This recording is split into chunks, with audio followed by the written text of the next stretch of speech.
Reading from Bhagavad Gita, chapter 15, text 9.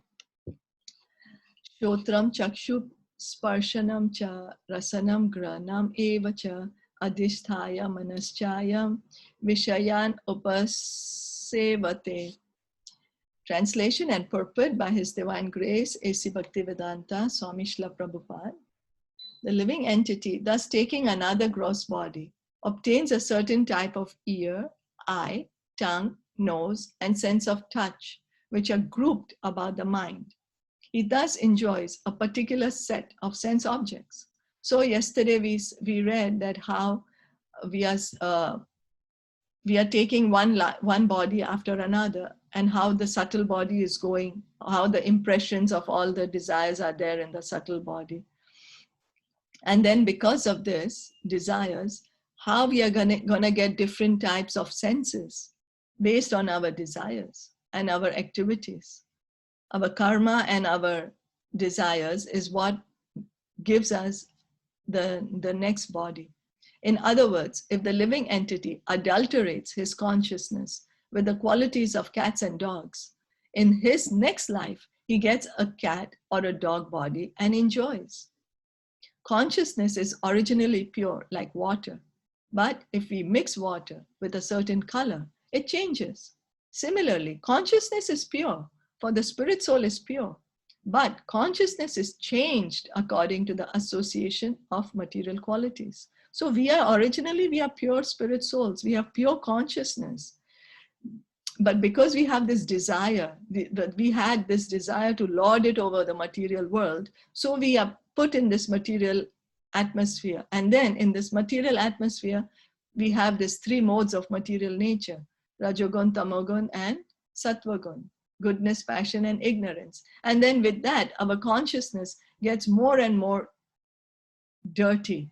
It gets more and more contaminated. As we mix some dirt in the water, the dirt and the water will always remain different. You can always filter the water. Water can be filtered and again purified, and you can again have the pure water.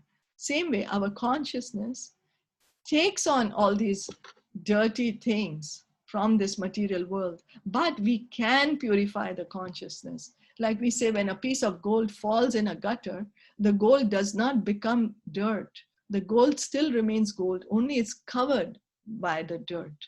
And after we clean it, we wash it off, again we'll have the gold. Same way, our consciousness right now has become dirty in association with this material, because we are thinking we are the body.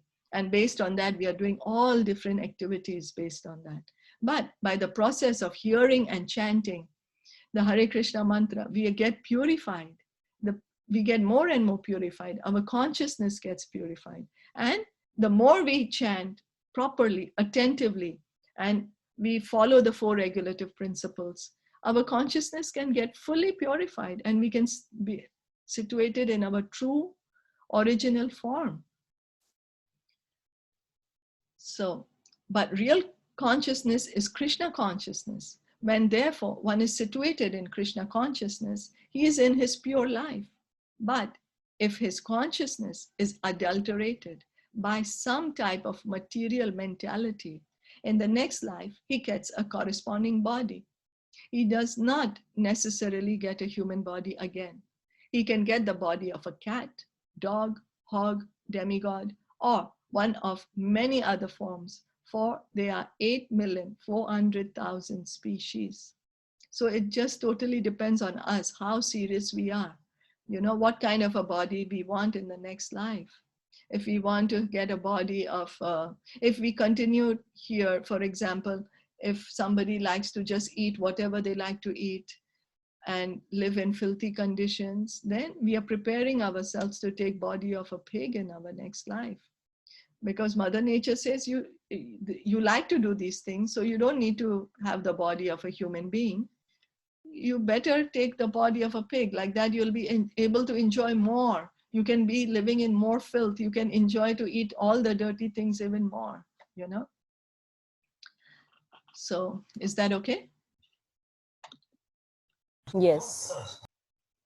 Okay, so text 10. Utkramantam sthitam vapi bunjanam va gunanvitam vimudananu pashyanti jnana chakshusha.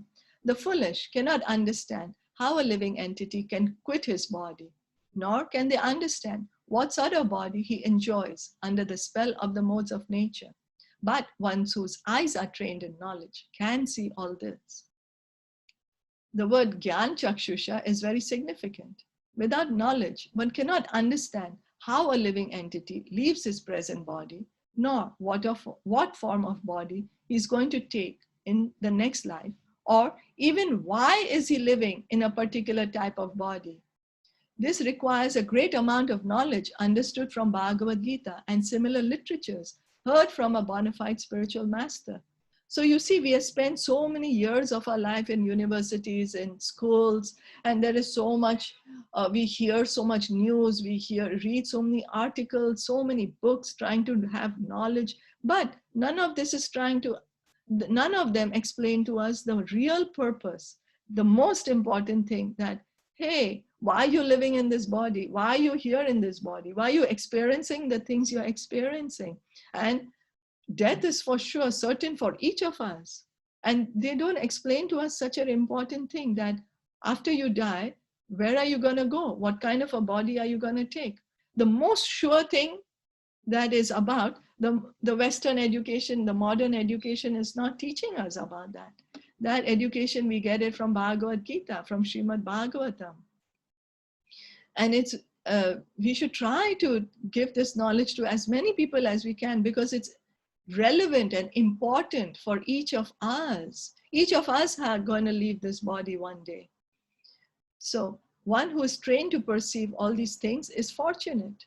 Every living entity is quitting his body under certain circumstances, and he's living under certain circumstances, and he's enjoying under certain circumstances under the spell of material nature. As a result, he's suffering different kinds of happiness and distress under the illusion of sense enjoyment. So we are just thinking, oh, because I can eat whatever I want to eat, I can drink whatever I want to drink, I can hear whatever I want to hear, that this is life.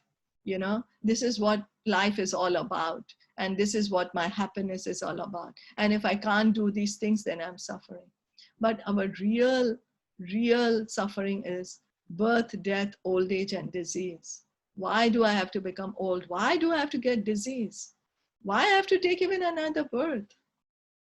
Why I have to die? That is the real suffering.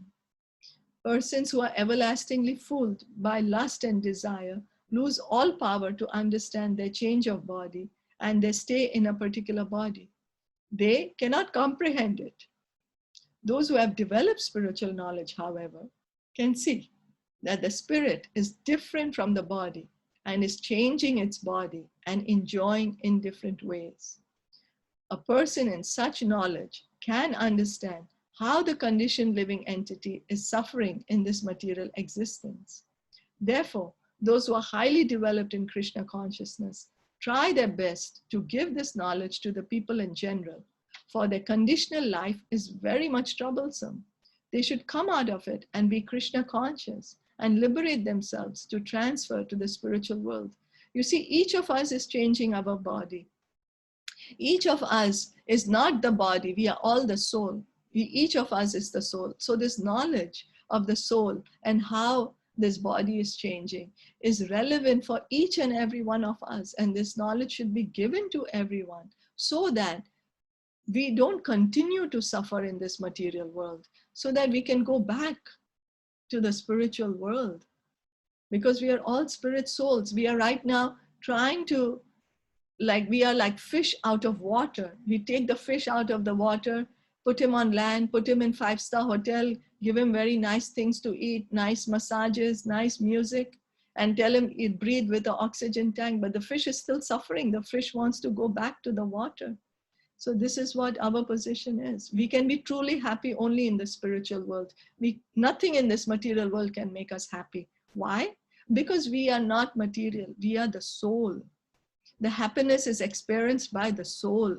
So we are the soul, and only Only spiritual things can make us happy. We are Sachidananda. Only when we come in contact with Krishna or his devotees or devotional service, which is spiritual, then we can be happy.